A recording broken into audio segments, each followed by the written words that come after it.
৮-১০ জন সমন্বয়ক যারা আছোস এদেরকে মেরে ফেললেই এই আন্দোলন শেষ। বিএনপির মতো এত বড় একটা দল যারা এতগুলো করছে যে শুনলাম ২০ লাখ ৩০ লাখ মানুষ আসছে ২৮ অক্টোবর দেখোস নাই, এদেরকে তুলি মেরে ২ ঘন্টায় উড়াই দিছি। তোদের ৮-১০ জন যদি উড়াই দিতে পারি তাহলেই হয়ে যাবে। আসিফ, নাহিদ, সার্জিস এদেরও খুঁজতেছি, এদের পেলে এদেরও শ্যুট করে দেওয়া হবে। তো আমাকে এটা কথা বলি শাহবাগ থানা থেকে ১২টার দিকে, দুপুর ১২টায় ৫ই আগস্ট, তখন বলতেছে তোরকে ৮-১০ মিনিটের মধ্যেই গুলি করে মেরে ফেলবো। এটা বলে শাহবাগ থানা থেকে আমাকে বের করে এবং আমাকে সিডিটিসিতে নিয়ে যায়, কাউন্টার টেরোরিজম ইউনিট। সেখানে নেওয়ার পথেও আমাদেরকে নির্যাতন করে।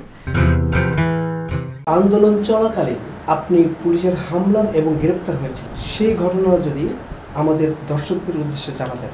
দেখুন, ১৫ জুলাই যখন আমরা ঢাকা বিশ্ববিদ্যালয়ে শান্তিপূর্ণভাবে প্রোগ্রাম করি, সেখানে প্রথম যেদিন ছাত্রলীগ সন্ত্রাসীরা হামলা করে, সেখানে বিসি চত্বরে আমি হামলার শিকার হই এবং আমি প্রায় ৭ দিন হসপিটালে ছিলাম এবং আমার মাথায় রক্ত জমাট বাঁধার কারণে আমি টিভিতেও আসছে যে আমি অনেকক্ষণ আহত, মানে সেন্সলেস ছিলাম এবং বিভিন্ন মাধ্যমে শোনা গেছে যে আমি মারা গেছি। এরকম কয়েকটা ছবিও ওই সময়টায় আমি পরবর্তী দেখতে পেয়েছি যে এরকম ছবি টবি দেখলাম। তো আমি অসুস্থ শরীর নিয়ে আন্দোলন করছিলাম। পরবর্তীতে যেদিন আমরা এক দফা দাবিতে যাই ৫ই আগস্ট, যে শেখ হাসিনা সরকারের পতনের দাবিতে গণভবন অভিমুখে, সেদিন আমরা পূর্ব নির্ধারিত কর্মসূচি হিসাবে শহীদ মিনার ছিল ১১টায়। আর তখন রাত থেকে একটা আতঙ্ক তৈরি করা, পুলিশ, র্যাব, সেনাবাহিনী, বিজিবি প্রত্যেকটা মোড়ে মোড়ে ছিল। তখন আমার মনে হয়েছে যে আমরা যদি সমন্বয়ক থেকে কেউ আগে গিয়ে সেখানে একটা বার্তা দিতে পারি যে আমরা আছি, আপনারা আসেন, তাহলে সেক্ষেত্রে দেশের মানুষ আরও বেশি সাহস পাবে, আসার অনুপ্রেরণা পাবে। সেজন্য আমি সেদিন সকাল 8:30টার দিকেই, যেহেতু 11টায় প্রোগ্রাম, আমি 8:30টার দিকেই বকশীবাজার যাওয়ার পর ওখান থেকে পুলিশ আমাকে গ্রেপ্তার করে শাহবাগ থানায় নিয়ে যায়। নিয়ে যাওয়ার পরেই সেখানে আমাকে বেধড়ক পিটায়, নির্যাতন করে। আসলে সেটা ভাষায় প্রকাশ করার মতো না। আমাকে দেখলে এখনও অনেকটা দেখবেন অসুস্থতার মধ্যে দিয়ে আমি যাচ্ছি হাসপাতাল শাহবাগ থানার ভিতরে। তো যখন 12টা বাজে তখন সেখানে দেখলাম একজন শাহবাগ থানার কর্মকর্তা, ওনার নাম সম্ভবত আরশাদ, ওনার ডেজিগনেশনটা আমার ঠিক মনে নাই, উনি অকথ্য ভাষায় গালিগালাজ করতেছে, তোদের ৮-১০ জন সমন্বয়ক যারা আছোস এদেরকে মেরে ফেললেই এই আন্দোলন শেষ। বিএনপির মতো এত বড় একটা দল যারা এতগুলো করছে যে শুনলাম ২০ লাখ ৩০ লাখ মানুষ আসছে ২৮ অক্টোবর দেখোস নাই, এদেরকে তুলি মেরে ২ ঘন্টায় উড়াই দিছি। তোদের ৮-১০ জন যদি উড়াই দিতে পারি তাহলেই হয়ে যাবে। আসিফ, নাহিদ, সার্জিস এদেরও খুঁজতেছি, এদের পেলে এদেরও শ্যুট করে দেওয়া হবে। তো আমাকে এটা কথা বলি শাহবাগ থানা থেকে 12টার দিকে, দুপুর 12টায় ৫ই আগস্ট, তখন বলতেছে তোরকে ৮-১০ মিনিটের মধ্যেই গুলি করে মেরে ফেলবো। এটা বলে শাহবাগ থানা থেকে আমাকে বের করে এবং আমাকে সিডিটিসিতে নিয়ে যায়, কাউন্টার টেরোরিজম ইউনিট। সেখানে নেওয়ার পথেও আমাদেরকে নির্যাতন করে এবং এখানে নেওয়ার পর একটা রুমে বন্দি করে রাখে এবং কিছুক্ষণ পরপরই বিভিন্ন রকমের হুমকি দামকি দিচ্ছে, এই মেরে ফেলবে, এটা করবে, সেটা করবে। এবং থানা তো বিভিন্নভাবে বলতেছে তোর মরে গিয়ে কী লাভ, তুই মরে গেলে তো আর দেশ স্বাধীন পাবি না, হ্যাঁ তোর তো এত কী লাভ। মানে খুবই বাজে ভাষায় আমার পরিবার, বাবা মাকে নিয়ে, আমার বাবা একজন নিম্ন মধ্যবিত্ত পরিবারের আমি সন্তান, তো তাকেও গালিগালাজ করছে যে এইগুলো করে তোর কী লাভ। তো আমার এক সময় মনে হলো যে আমার ভাই শহীদ আবু সাঈদ, সে তো শহীদ হয়েছে, মুগ্ধ শহীদ হয়েছে, তার বাবা মা তো বলতে পারে যে আমি শহীদের সন্তান। আমি যদি আমার শিশু উপকারটা হয় দেশের জন্য, দেশের মানুষ যদি মুক্তভাবে কথা বলতে পারে, নিরাপদে থাকতে পারে এবং শেখ হাসিনার পতন ঘটাইতে পারে, যে আমি যদি সেখানে শহীদ হতে পারি, এর চেয়ে বড় সৌভাগ্যের কিছু হইতে পারে না।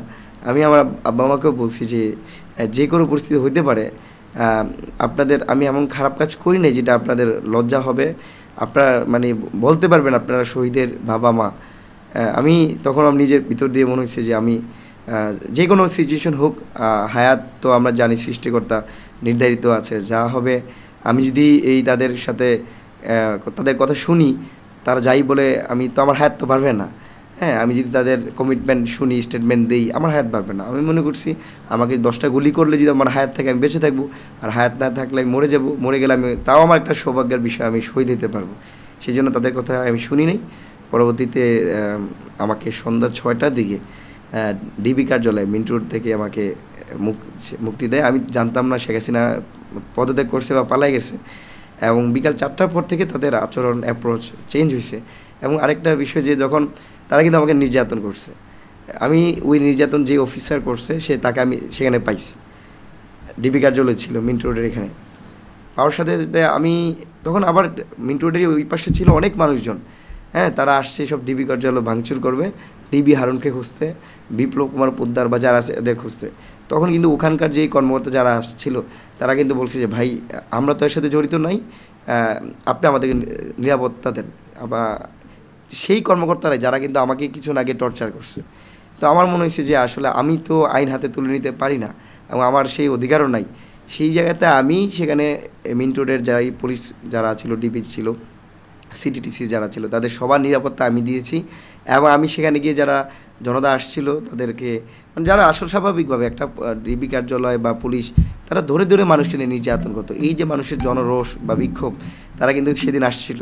আমি কিন্তু চাইলেই তখন একটা প্রতিশোধ নিতে পারতাম যে আপনি আমাকে কিছু আগে চর দিছেন, থাপ্পড় দিছেন, আমাকে ঘুষি দিছেন, কিল মারছেন। আমাকে এমন হয়েছে যে আমাকে ম্যাচে মানে মাটিতে ফ্লোরে শোয়ে আমাকে বেধড়ক লাথি মারতেছিল। এই কর্মকর্তা তারা ছিল আমার সামনে, আমি তাদেরকে ক্ষমা করে দিছি এবং এবং তাদেরকেও জনগণের কাছ থেকে নিরাপত্তা দিয়ে বলছি যে রাষ্ট্রীয় সম্পত্তি আমাদের সবার, যারা করাপ্টেড তাদেরকে আমরা বিচার আওতা নিয়ে আসবো, আপনারা এখান থেকে চলে যান। আমি একটা অংশ যদি আপনাকে এখানে দেখাই তাহলে হয়তো বুঝতে পারবেন, কারণ আমরা এমন একটা বাংলাদেশ, প্রতিশোধ পরায়ণ বাংলাদেশ চাই না। এই যে এটা হচ্ছে মিন্টো রোডে ডিবি কার্যালয়, তাদেরকে মুক্ত করার জন্য, তাদের সেফ করার জন্য আমি এখানে ছিলাম। তো আমরা এমন একটা বাংলাদেশ চাই যেখানে প্রতিশোধ থাকবে না, সাম্যের বাংলাদেশ থাকবে, প্রত্যেকটা দলমতের মানুষ নিরাপদ থাকবে। আমরা এই দেশে আর কোনো হিন্দুদের বাংলাদেশ, মুসলিমদের বাংলাদেশ, বৌদ্ধ খ্রিস্টানদের বাংলাদেশ, ধর্মের বাংলাদেশ ভাগ করা, বর্ণের বাংলাদেশ ভাগ করা, গোত্র ভাগ করা, এমন কিছু চাই না। আমাদের সকলের পরিচয় বাংলাদেশি, আমরা বাংলাদেশের নাগরিক। এই পরিচয় নিয়ে যেন প্রত্যেকটা নাগরিক বাস করতে পারে, আমরা সেই বাসযোগ্য বাংলাদেশ তৈরি করার জন্য ছাত্র সমাজ দৃঢ় প্রতিজ্ঞাবদ্ধ এবং আমরা সেই জন্য আমাদের লড়াই চলবে। সেনাবাহিনীর কাছে আশ্রয় নেওয়া অনেকেই নিরাপদে চলে গেছেন, এটাকে কিভাবে দেখছেন? দেখুন, এটা অত্যন্ত দুঃখের বিষয় এবং অত্যন্ত লজ্জাজনক যে আমরা সেনাবাহিনীর পক্ষ থেকে যে আমরা একটা বিজ্ঞপ্তি পেয়েছি যে তারা তাদের জানমাল অথবা নিরাপত্তা শঙ্কিত হওয়ার কারণে তারা আশ্রয় নিয়েছে। আশ্রয় দিতে পারে, যেহেতু দিয়েছি সেনানিবাসে, কারণ আমরা তো নিজেরা কেউ কারো আইন হাতে তুলে নিতে পারি না। সেক্ষেত্রে কিন্তু এখানে যারা করাপ্টেড মন্ত্রী আছে, এমপি আছে, বিভিন্ন পুলিশ প্রধানের, বিভিন্ন পুলিশের দায়িত্বে আছে, তারা তো করাপ্টেড, তারা তো দুর্নীতিবাজ, তারা তো তাদের হাতে তো মানুষের রক্ত লেগে আছে। তারা মানুষকে রিমান্ডের নামে অকথ্য ভাষা নির্যাতন করেছে, উল্টিয়ে নির্যাতন করেছে, অনেকে ক্রসফায়ার করেছে। এইরকম লোক যদি সেখানে থেকে থাকে, তাদেরকে নিরাপদে প্রস্থান করা, এটা তো আসলে একটা নৈতিকতা বিরোধী একটা কাজ মনে করি। আমরা মনে করি সেনাবাহিনীর পক্ষ থেকে একটা স্পষ্ট একটা ক্লিয়ারেন্স আসবে। আমরা অনতিবিলম্বে সেনাপ্রধানের কাছে আহ্বান জানাই, এখানে কারা কারা ছিল তাদের নামগুলো তৈরি করুন, নামগুলো আমাদের প্রকাশ করুন। পাশাপাশি এইখানে যারা করাপ্টেড লোক আছে, অবৈধ অনৈতিক কাজগুলো করেছে, তাদেরকে আপনারা মানে এখানে প্রস্থান করতে পারেন না, তাদেরকে আমাদের যে পুলিশ যারা আছে তাদের কাছে সোপর্দ করেন, একদম বিচারের মুখোমুখি করেন। আমরা বাংলাদেশের গর্বের একটা জায়গায় সেনাবাহিনী, যেহেতু এই শেখ হাসিনা সরকারের সময় তারা তাদের নৈতিকতা দেখিয়েছে, দেশপ্রেম দেখেছে, আমরা তাদের প্রতি আহ্বান জানাই এই দেশপ্রেমিক যে অবস্থান সেটা যেন ধরে রাখে, তারা যেন সন্ত্রাসের পক্ষে না যায়, চাঁদাবাজদের পক্ষে না যায়, করাপ্টেড পুলিশ অফিসারদের পক্ষে না গিয়ে দেশের মানুষের পক্ষে দাঁড়ায়। এবং তারা যদি তাদেরকে ছেড়ে দেয়, আবার একটা অরাজকতার পরিস্থিতি তৈরি হবে, নৈরাজ্য পরিস্থিতি তৈরি হবে। আশা করি সেনাবাহিনী সেটা চায় না। বড় বড় অপরাধীরা এখনো গ্রেপ্তার হয়নি বা পলাতক আছে, তাদের গ্রেপ্তারের কোনো উদ্যোগ নেওয়া যাবে কিনা বা নিচ্ছেন কিনা? দেখুন, এটা তো একটা প্রশাসনিক একটা বিষয় এবং এখন স্বরাষ্ট্র উপদেষ্টা রয়েছেন এবং আমরা বিভিন্ন পর্যায়ে যখন কথাবার্তা হয়েছি আমরা স্পষ্ট করেছি যে চিহ্নিত সন্ত্রাসী যারা শিক্ষার্থীদের উপর হামলা করেছে, নাগরিকদের উপর হামলা করেছে, চাঁদাবাজি করেছে, লুটপাট করেছে, রাজনৈতিকভাবে প্রতিহিংসার শিকার হয়ে মানুষকে দমন পীড়ন করেছে, আপনারা অনতিবিলম্বে দেশের শান্তি শৃঙ্খলা রক্ষার্থে তাদেরকে আইনের আওতা নিয়ে আসুন, গ্রেপ্তার করুন। যদিও আমাদের ছাত্র সমাজে সেই আমরা তো কাউকে গ্রেপ্তার করতে পারি না, আইনের আওতা নিয়ে আসতে পারি না, কিন্তু এরকম চিহ্নিত যারা এগুলো লিস্টেড হচ্ছে, থানাভিত্তিক লিস্ট হচ্ছে, ওয়ার্ড ভিত্তিক লিস্ট হচ্ছে, আশা করি বাংলাদেশের শান্তি শৃঙ্খলা রক্ষার্থে তাদেরকে অনতিবিলম্বে গ্রেপ্তার করতে হবে, গ্রেপ্তার করা উচিত। ভাইরাল হওয়া সেনাবাহিনীর ক্যাপ্টেন নিয়ে আপনার মন্তব্য কী? আসলে উনি তার ধৈর্যের পরিচয় দিয়েছেন এবং সেনাবাহিনী আসলে সবার একটা গর্বের একটা জায়গা, মাথা উঁচু করে দাঁড়িয়ে থাকে একটা প্রতিষ্ঠানের নাম, এমনটাই হওয়া উচিত। তো এই সেনাবাহিনী আমরা তাকে ধন্যবাদ জানাই তার এই অ্যাপ্রোচের কারণে, কারণ দেশের নাগরিকদের সাথে এরকম আচরণ করা উচিত, যেটা আমরা পুলিশের কাছে পাই না, কোনো প্রশাসনের কাছে পাই না। সেনাবাহিনী তার দৃষ্টান্ত স্থাপন করেছে, তাদেরকে ধন্যবাদ জানাই। সর্বশেষে আমি একটা কথা বলতে চাই, আমরা আসলে এমন একটা বাংলাদেশ চাই যেই বাংলাদেশে প্রত্যেকটা শ্রেণী পেশার মানুষ মানবিক মর্যাদা নিয়ে বাস করতে পারবে। আমরা এমন একটা বাংলাদেশ চাই যে বাংলাদেশের শিক্ষা ব্যবস্থা আন্তর্জাতিক মানে থাকবে। আমরা এমন একটা বাংলাদেশ চাই যে বাংলাদেশের গণমাধ্যমে স্বাধীনভাবে কথা বলতে পারবে। আমরা এমন একটা বাংলাদেশ চাই যেই বাংলাদেশের বিচার ব্যবস্থা দায়িত্বে যারা আছে তারা অবিচার করবে না, স্বাধীনভাবে বিচার করতে পারবে।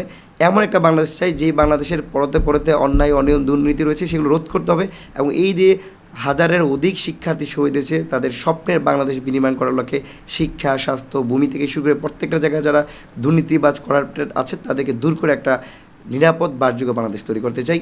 সেই লক্ষ্যে ছাত্র সমাজ সবসময় সোচ্চ থাকবে এবং এদেশের 18 কোটি মুক্তিগামী জনতা যারা আছে তাদেরকেও সেই লড়াইয়ে আহ্বান জানাই। কারণ একটা কথা স্পষ্ট করি যে স্বাধীনতা অর্জনের চেয়ে স্বাধীনতা রক্ষা করা অনেক কঠিন। আমরা স্বাধীনতা অর্জন করেছি, রক্ষার দায়িত্ব আমাদের সবাইকে নিতে হবে। এখন আমরা বিভিন্ন স্বার্থান্বেষী মহল থেকে ষড়যন্ত্র দেখতে পাচ্ছি, সাম্প্রদায়িক দাঙ্গা সৃষ্টি করার চেষ্টা করছে। আপনারা যেভাবে মাদ্রাসার শিক্ষার্থী হিসাবে মন্দির গির্জা পাহারা দিয়েছেন এটা যেন অটুট থাকে এবং সাম্প্রদায়িক দাঙ্গার যে ষড়যন্ত্র আমরা যেন সমূল উৎখাত করতে পারি, সবাই সেই বিষয়ে সচেতন থাকবেন এবং নিরাপদ বাসযোগ্য বাংলাদেশ তৈরি করার জন্য সবাই লড়াইয়ে সামিল হবেন।